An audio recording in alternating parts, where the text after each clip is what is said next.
Halo.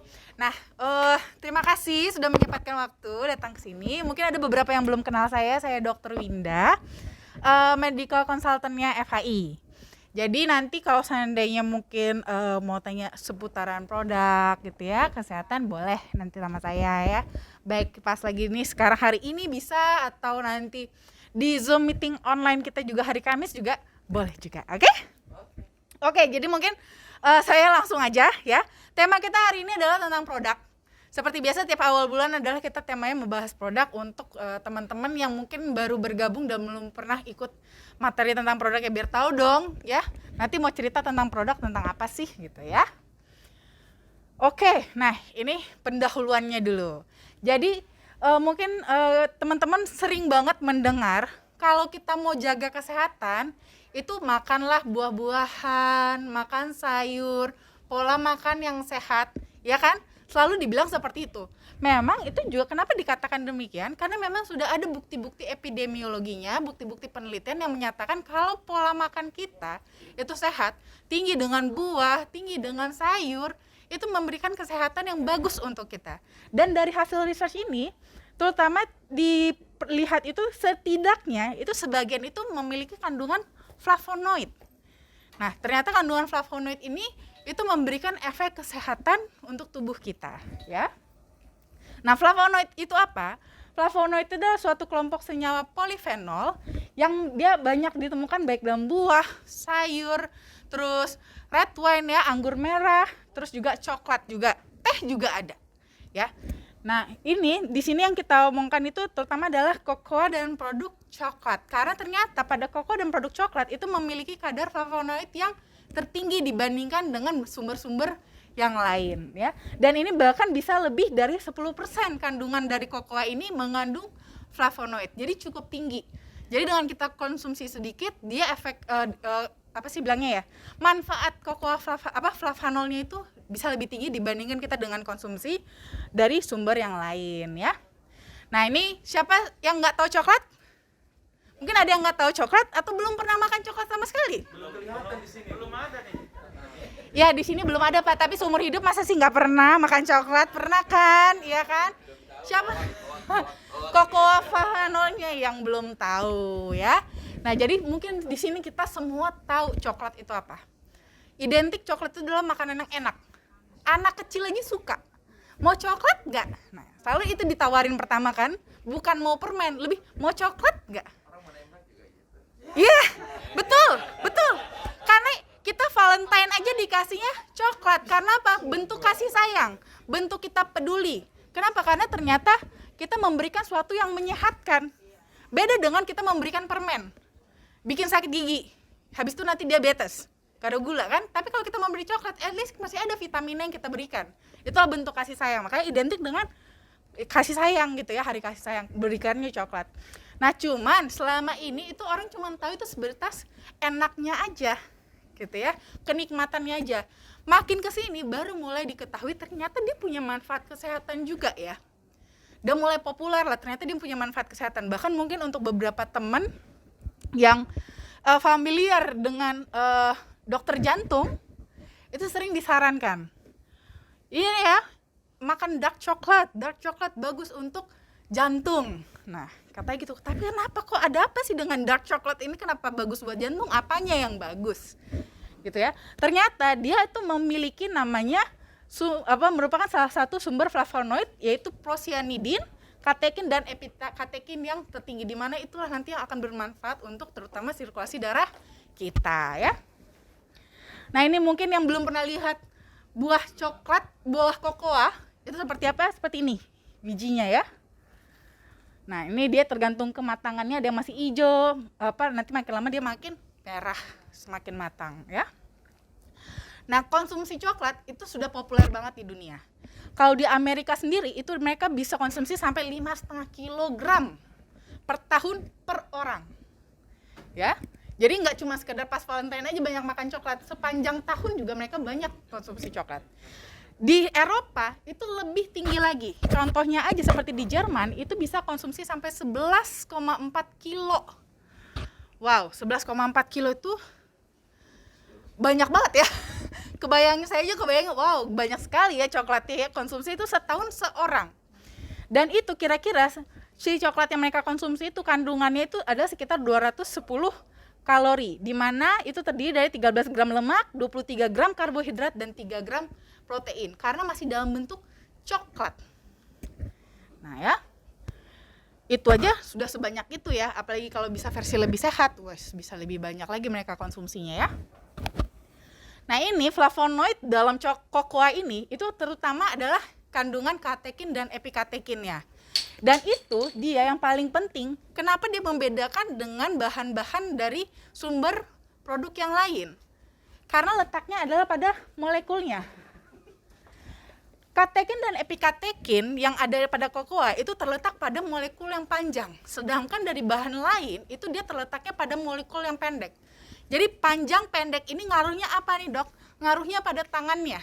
Semakin panjang, tangannya juga makin banyak.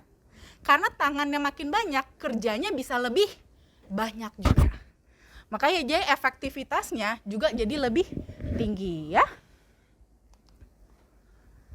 Nah ini juga ya, kenapa yang membedakan yang menjadi tidak bagus pada produk coklat yang ada di pasaran?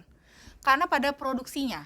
Jadi kalau seandainya ini tadi dari yang biji tadi itu sampai akhirnya menjadi produk coklat yang sudah jadi yang kita makan, kita beli dari supermarket, itu tuh dia mengalami penurunan dari total flavonoid. Dan itu menurunnya itu bisa sampai 60% penurunannya. Jadi banyak banget yang hancur. Sisanya udah tinggal dikit. Belum lagi nanti coklat yang kita konsumsi nggak 100%. Cuman yang 70%, 80%, lebih sedikit lagi. Gitu ya. Nah ini kalau di flavanol itu dia epikatekinnya terutama yang menurunnya terbesar, itu sampai 67%. Kalau quercetin itu menurun sampai 86%. Kenapa kok bisa seperti itu? Karena dia di dalam tahapan prosesnya itu namanya ada proses fermentasi dan proses roasting. Mungkin ada yang pernah familiar juga, ya seperti kopi, ya kan? Di roasting. Coklat juga mirip demikian. Cuman proses itulah yang justru merusak flavanol. Nah di sini ternyata proses inilah bisa menurunkan sampai 60% dari kadar flavonoid yang normalnya tadi 10% di dalam si kokoa yang masih mentah tadi, yang masih biji, ya.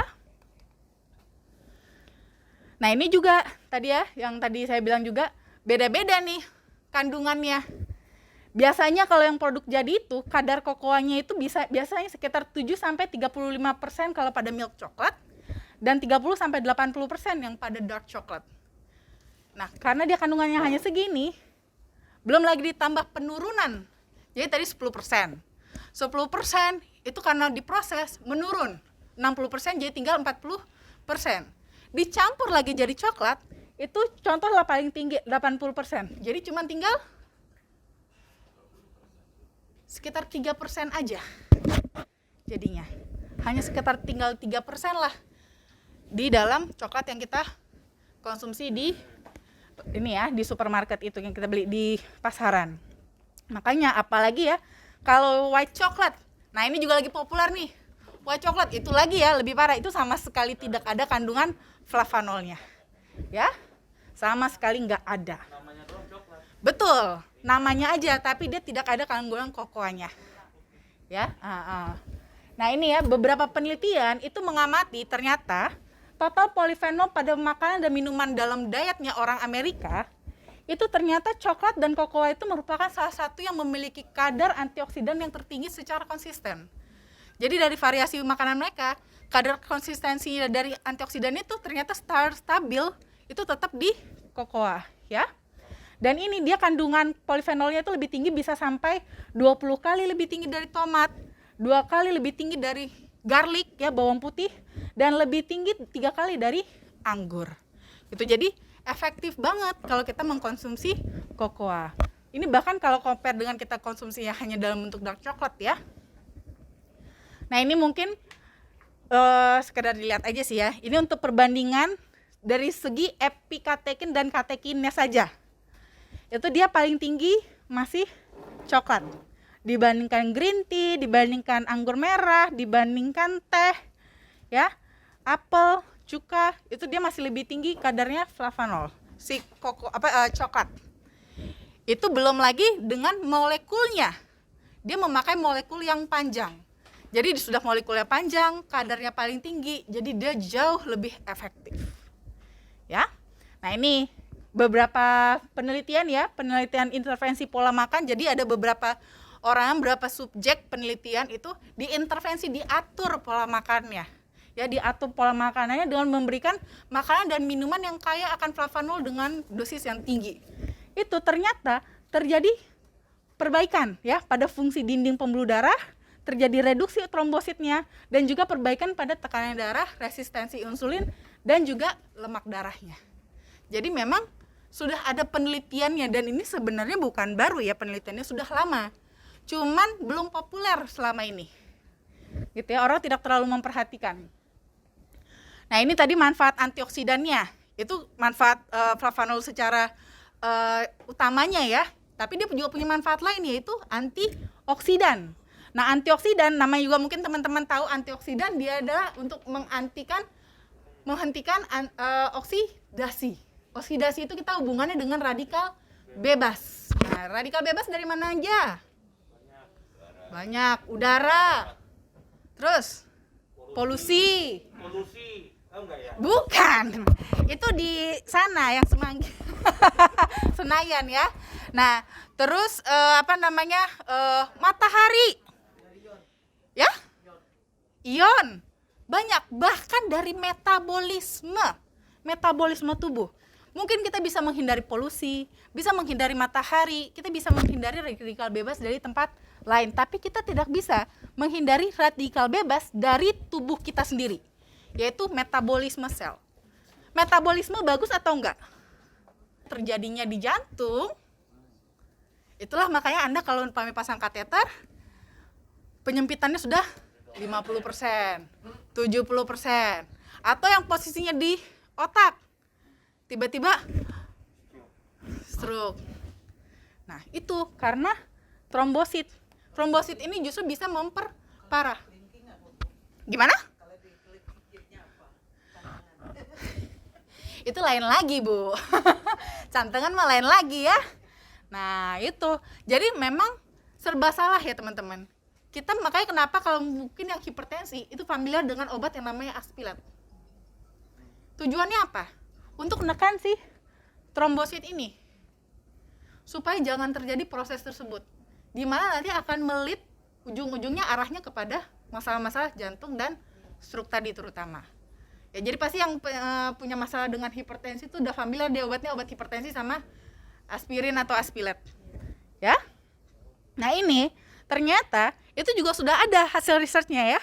Jadi dengan konsumsi flavanol setelah 6 jam mengkonsumsinya, itu ternyata terjadi penurunan adesi molekul pada permukaan trombosit.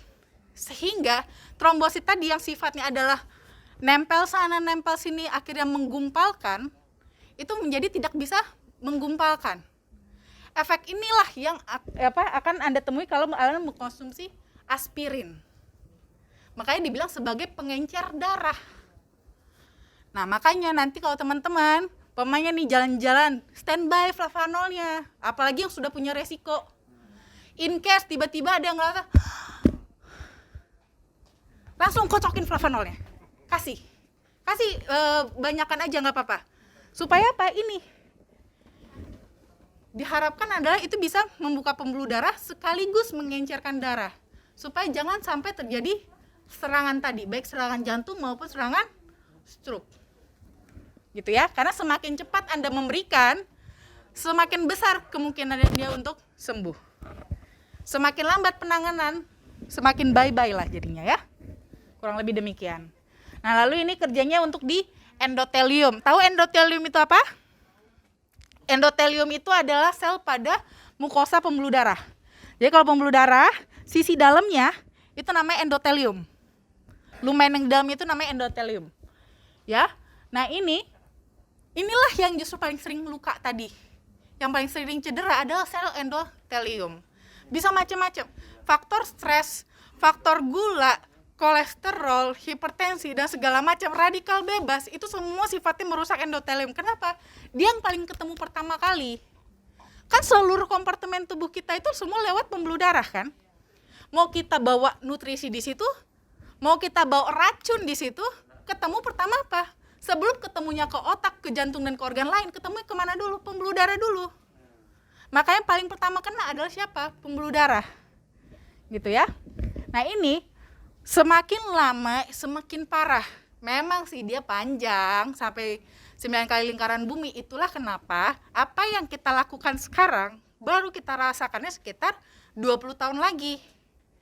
Kenapa? Banyak yang harus dia kenain. 2 kali lingkaran bumi kan? Gitu ya. Enggak capek. Makanya itulah hebatnya jantung kita. Makanya kenapa kita sekarang menjaga sekarang itu bukan buat besok supaya besok kita sehat loh. Enggak. 10-20 tahun lagi baru kita sehatnya. Jadi dirasakannya di sana ya. Gitu. Jadi saya minum ini biasa aja. Emang bukan buat sekarang, buat nanti. Gitu ya, investasi dari sekarang. Nah ini itu dia hal-hal tadi, tiap kali tadi luka itu dia akan mempengaruhi kerja dari otot si endotelium ini. Nah namanya juga luka, kerjanya bisa maksimal nggak? Enggak. Kalau dia nggak maksimal kerjanya, dia nggak bisa elastis. Nggak bisa elastis, akhirnya disitulah baru kita rasakan tadi gangguan pada sirkulasi darah kita, gitu ya. Nah ini dia berperannya adalah untuk ngelindungin terutama si endotelium ini. Inilah justru peran utama dari flavanol. Jadi dia melindungi sel endotelium supaya apa? Jangan rusak sama radikal bebas dengan efek antioksidannya. Kalaupun dia keburu luka, ditahan dengan tadi efek anti-inflamasinya supaya dia nggak terlalu meradang. Nah kalau dia udah sehat, barulah dia dirangsang produksinya dari nitric oxide-nya supaya untuk menjaga dia tetap elastis. Jadi dia selaras semuanya, bermanfaat ke sana ya. Dan ini biasanya itu dengan dosis cukup 150 mg flavonoid itu bisa untuk mengatur konsentrasi dari protasiklen dan leukotriene, di mana inilah nanti yang berperan untuk menangani masalah peradangan-peradangan pada pembuluh darah ya. Nah, ini memperkenalkan cocoa flavanol. Dia itu 80% dari cocoa bean ya, dari biji cocoa. Jadi diambilnya 80% dari biji cocoa. Kita ada beberapa paten ya. Jadi kita sudah ada paten juga untuk produksinya. Nah, jadi kenapa kita bisa patenkan? Kita mematenkan kalau kandungan flavanol pada cocoa ini bisa bertahan itu bisa sampai 80%. Kalau tadi kan cuma 40% sisanya. Kita bisa mempertahankan 2 kali lipatnya sampai 80% dari proses produksinya tadi. Dimaksimalkan supaya bisa seperti ini. Inilah yang kita patenkan metodenya ya. Selain itu juga kita beberapa paten terhadap studi klinisnya, bahkan terhadap studi klinis ya, itu juga sudah ada paten. Ini terutama untuk kesehatan kulit.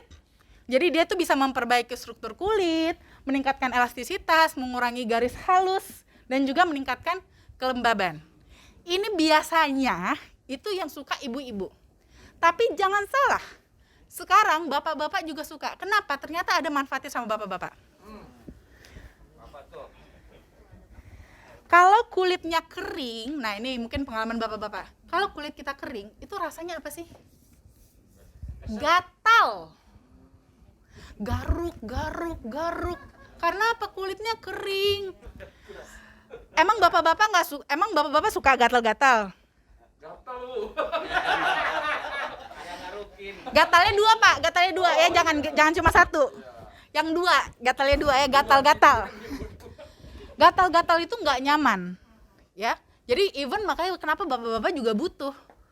Karena memang ini soal masalah, walau bagaimana kalau kulit kita lebih lembab, itu rasa kita lebih nyaman.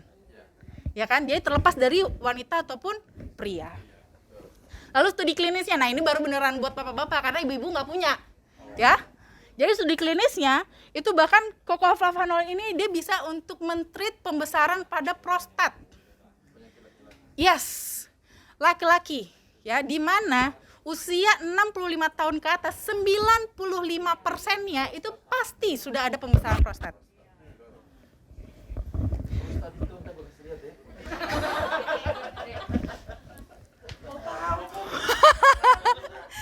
Wah, nanti itu sesinya sendiri aja, Bu.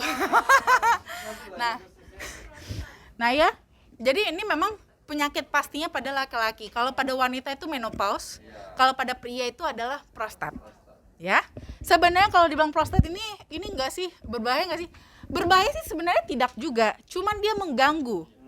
Bayangkan kalau nggak bisa kencing, karena dampaknya yang paling pertama adalah itu, terganggu kencingnya, nggak enak pasti, nggak enak ya.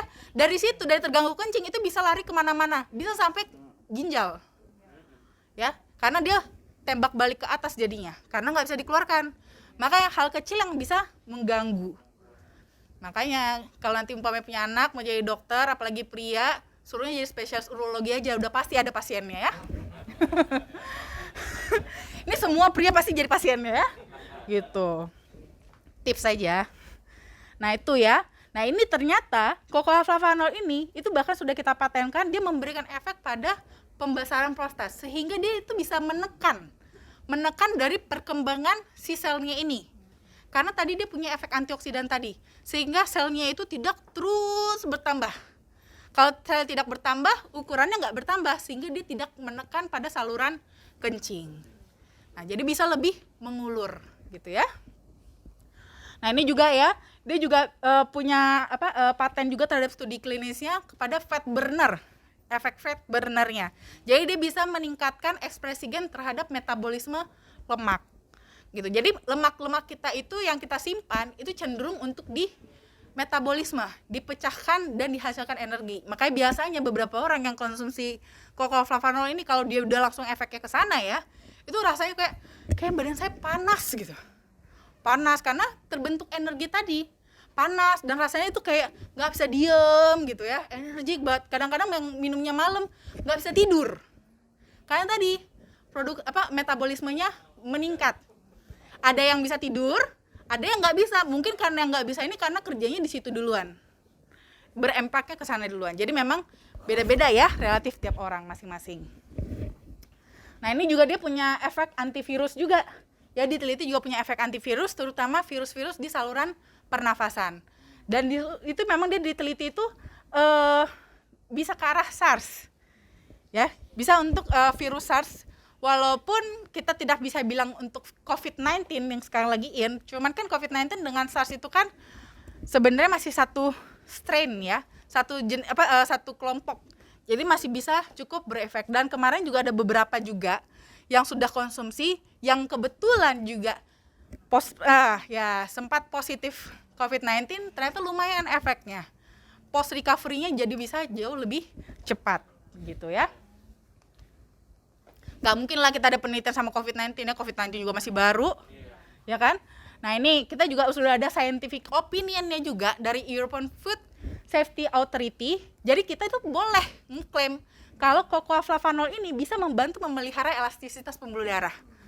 Seperti kita bisa ngeklaim vitamin C itu bagus untuk imunitas. Jadi nggak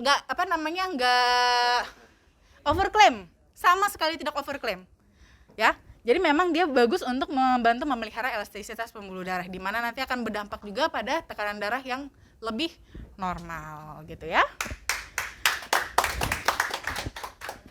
Nah ini untuk konsumsinya itu cukup 5 gram sehari, itu bisa untuk mengcover kebutuhan kita sehari-hari. Walaupun mungkin untuk beberapa case tertentu yang memang sudah punya masalah kesehatan, terutama masalah pada sirkulasi darah, itu direkomendasikan untuk mengkonsumsi dosis yang lebih tinggi.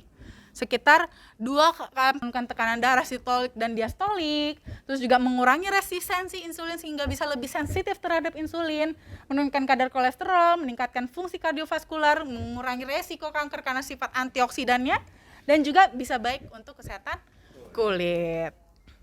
Thank you.